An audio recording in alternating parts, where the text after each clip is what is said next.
Our next storyteller. After an exhausting hike, all Zach wanted to do was sleep. Instead, he found himself face to face with an unbelievably terrifying creature. Please welcome Zach Matheson with Mountain Lion Problems.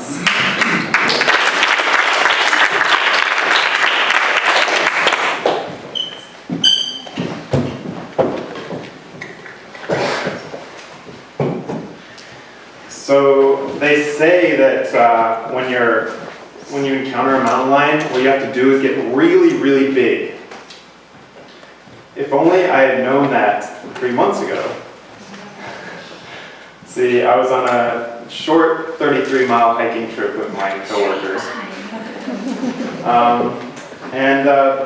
The day that we set off, the first thing she said was, oh, just by the way, there's mountain lions around here, so watch out. But we were in a state park, so I was thinking, this isn't really the wilderness. I don't really have to worry about that, do I? So anyway, we set off, and 13 hilly miles later, the sun was going down, and I learned that day that there's no such thing as a short 33 miles. I was exhausted, and all I wanted to do was go to sleep. And so the problem was, though, we couldn't find anywhere to do it. It was either too rocky, or too dusty, or too windy. And we were just walking and walking and walking. And all I could think to myself was, are we there yet? Until finally, we saw this beautiful little clearing, grassy, surrounded by woods to protect us from the elements. And so we beelined it for it, and as soon as I got there, I dug into my backpack and I pulled out my sleeping bag, and I just laid it out and passed out. I should mention, though, one inconsequential detail, which was that as in my excitement to pull my sleeping bag out, I also pulled out 2 other bags. One was the trash from the food I had eaten earlier that day, and one was the food that I was going to eat the next morning.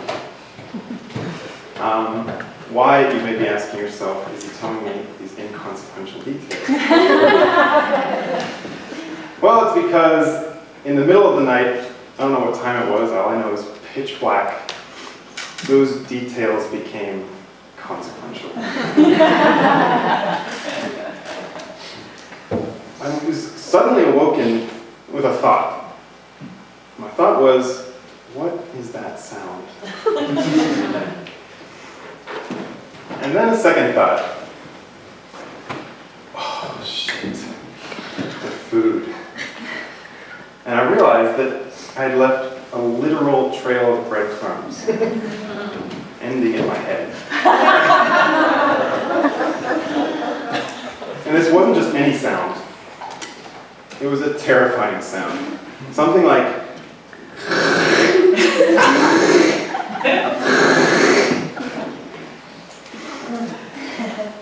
And then it hit me. Holy shit. This is a mountain lion, and it's eating my trash, and it's gonna eat me next. And all I could think to do, my brilliant plan, was to lay there frozen. And I lay there for I don't know how long, because I had no idea what to do. Until suddenly, Christiana, still asleep, rolls around in her sleeping bag. And I was like, it made this sound, like a rustling sound. And my first thought was, yes, it's going to eat her first. But then I thought, wait, maybe this is an opportunity. Maybe I can save us. And so I roll over as quickly as I can.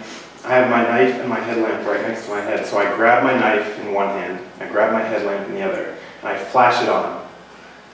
And I look around. And I look around. And I see nothing. There's nothing there. So maybe a real backpacker might have jumped up and grabbed the food and tossed it as far as he could into the forest. But I was too terrified to be a real backpacker. All I wanted to do was just crawl back into my nest and go to sleep. So that's what I did. I crawled back into my nest, and I turned off my light, but I just stayed there silently looking out into the darkness for as long as I could. But eventually sleep took hold, and I fell asleep again. Only to be woken up again by that same sound. And this time I was like, I'm a goner, I'm dead. This is it. I have nothing to lose. So I flip back over one more time, grab my knife, grab my headlamp, flash it on. I'm ready to like attack this beast and give it everything I've got. And I look around again, and nothing there. At this point, I'm like thinking, am I dreaming? Am I going crazy? What is going on? And as I'm having these thoughts, I just like put my head down on the ground. And the weirdest thing happens. The scratching sound gets louder. And so I think to myself, Christiana never warned me about underground mountain lions. That's when I realized my mistake. So I managed to get back to sleep, and in the morning I check out what were these gopher holes right beside my bed. And when I think of gophers, I think of the cartoons when they like dive into the ground and just like dig across this whole room in a second. Apparently it's not like that. I'm here to tell you that gophers are very slow, gentle creatures. And so what it was this little gopher digging its way under my head.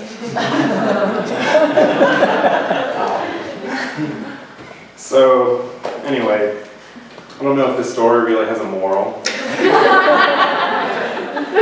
But if it did, I think it would be that, you know, when we're going about our everyday lives, especially in like big city, I don't know about you, but sometimes like I get really scared of things, and it keeps me from doing what I want to do.